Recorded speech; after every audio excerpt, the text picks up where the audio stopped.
Hi friends, good morning ಎಲ್ಲರಿಗೂ. So ನಾನು ಸ್ವಲ್ಪ ಮೇಲೆ ಬಂದೆ. ನಿನ್ನೆ ಎಲ್ಲ ಕೆಲಸ ಮಾಡ್ಕೊಂಡು ಹೋಗಿದ್ದೀನಿ.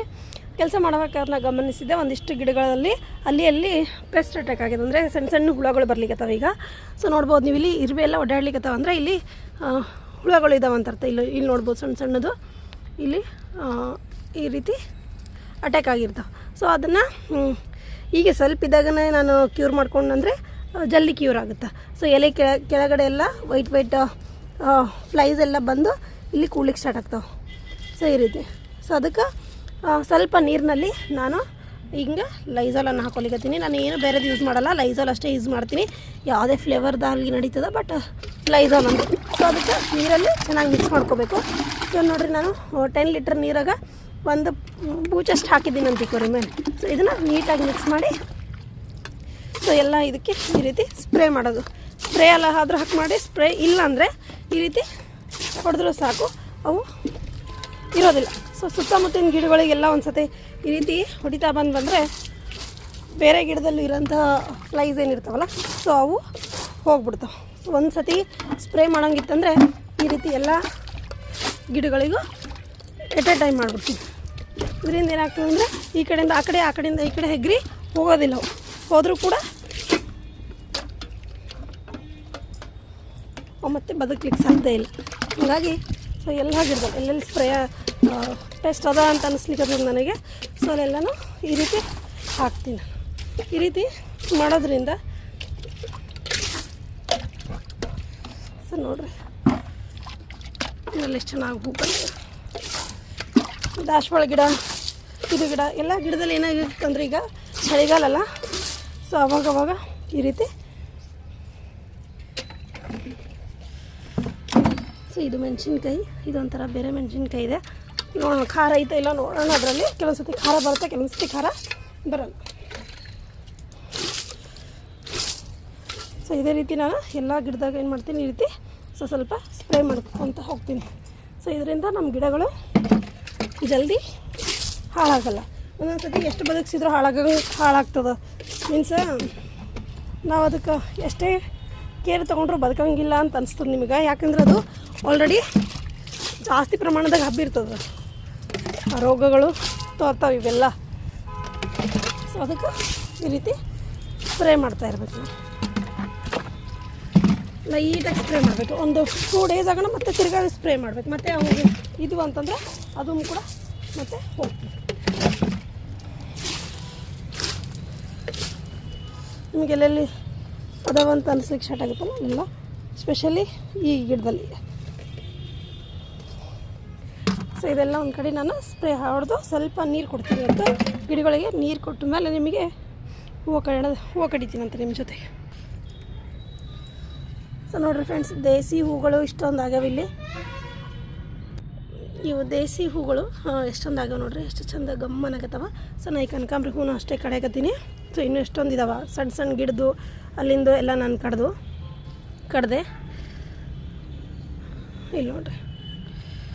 ಸೊ ಗಿಡಗಳಿಗೆ ಯಾವಾಗೂ ಬೆಳಗ್ಗೆ ಅಥವಾ ಸಾಯಂಕಾಲ ಸ್ಪ್ರೇ ಮಾಡಬೇಕು.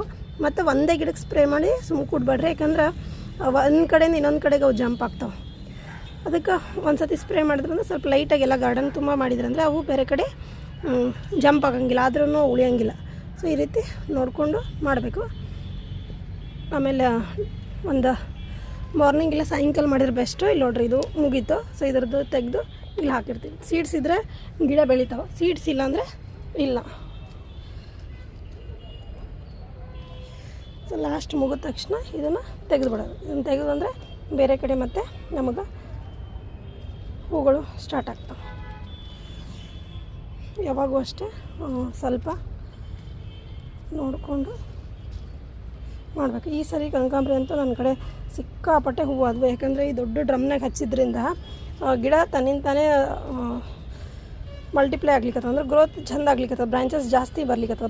ಬ್ರಾಂಚಸ್ ಏನದಾವಲ್ಲ ಜಾಸ್ತಿ ಬರ್ಲಿಕ್ಕತ್ತವ. ಜಾಸ್ತಿ ಬಂದಂಗೆ ಅದಕ್ಕೆ ಬೆಳೆಗೂ ಅವಕಾಶ ಐತಿ ಇಲ್ಲಿ. ಹಾಗಾಗಿ ಜಾಸ್ತಿ ಬಂದು ಚೆಂದಾಗಿ ಹೂವು ಬಿಡ್ಲಿಕ್ಕತ್ತವ ಇಲ್ಲಿ.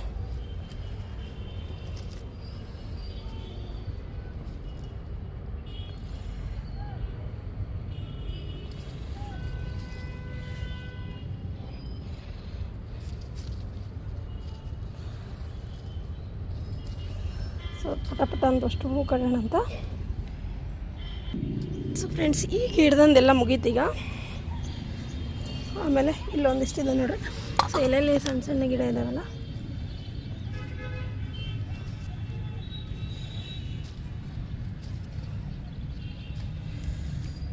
ತೊಗೊಂಡೆ. ಸೊ ಇನ್ನೂ ಅಲ್ಲಿಷ್ಟಿದಾವೆ, ಅಲ್ಲಿಷ್ಟು ಕನಕಾಂಬ್ರಿ ಇದ್ದಾವೆ. ಸೊ ಅವಿಷ್ಟು ತೊಗೊಂಡ್ಬಿಡ್ತೀನಿ. ಸೊ ಇವು ಹೂವು ಅಷ್ಟೇ ಗಮ್ಮಂತಿರ್ತವೆ ಈ ಕಡೆ ಸೈಡಿಗೆ. ಸೊ ಇವು ಹೂವು ಇನ್ನೂ ಆಗ್ಲಿಕ್ಕತ್ತವ. ಸೊ ಬೆಳಗ್ಗೆ ಸಾಯಂಕಾಲ ಅಂತೂ ಇವೊಂಥರ ಸ್ಮೆಲ್ಲು ಚಂದ ಇರ್ತದೆ. ಇದ್ರದ್ದು ಫ್ರೆಗ್ರೆನ್ಸ್ ಮಸ್ತ್ ಇರ್ತದೆ ಇದ್ರದ್ದು.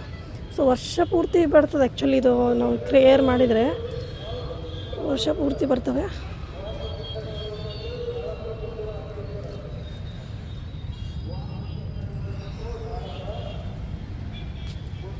ಹಾಗೆ ನಾನು ಒಂದಿಷ್ಟು ಕನಕಾಂಬ್ರ ಆಯಿತು. ಇವಾಗ ದಾಸವಾಳ ತೊಗೊಂಡ್ಬಿಡ್ತೀನಿ. ಸೊ ಇಲ್ಲಿ ನೋಡ್ರಿ, ರೇನ್ ಲಿಲ್ಲಿನಾಗ ಆಗ್ಲಿಕ್ಕತ್ತವೆ, ಇಲ್ಲಿಲೂ ಆಗ್ಲಿಕ್ಕತ್ತವೆ, ಇದು ಆಗ್ಲಿಕ್ಕತ್ತದೆ, ವೈಟೂ ಆಗ್ಲಿಕ್ಕತ್ತವೆ. ಎಷ್ಟೊಂದು ವೈಟೂ ಹೂವು ಆಗಿದಾವಲ್ಲಿ.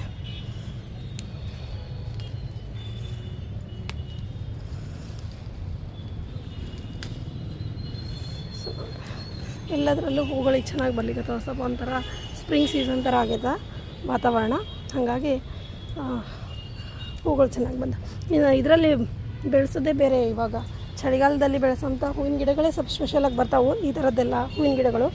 ಬಟ್ ಅವು ಯಾವೂ ನಮ್ಮೂರಾಗಂತೂ ಸಿಗೋಲ್ಲ. ಹಾಗಾಗಿ ನಾನು ಬೇರೆ ಕಡೆದು ಎಲ್ಲೂ ತರಿಸಿಲ್ಲ.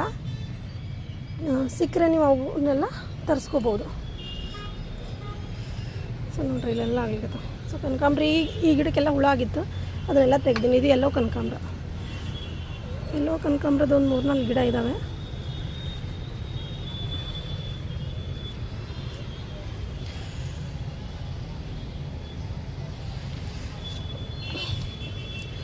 ಸೊ ಇದು ಇವತ್ತಿನ ವಿಡಿಯೋ ಫ್ರೆಂಡ್ಸ್.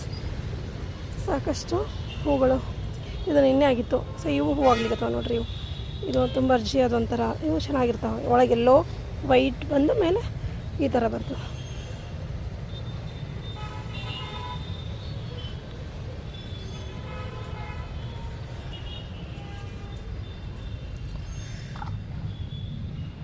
ಸೊ ಇವತ್ತಿನ ಇಷ್ಟೊಂದು ನಾವು ಹಾರ್ವೆಸ್ಟ್ ತೊಗೊಂಡ್ವಿ ಫ್ರೆಂಡ್ಸ್. ಮತ್ತೆ ಸಿಗ್ತೀನಿ ನೆಕ್ಸ್ಟ್ ವೀಡಿಯೋಲಿ.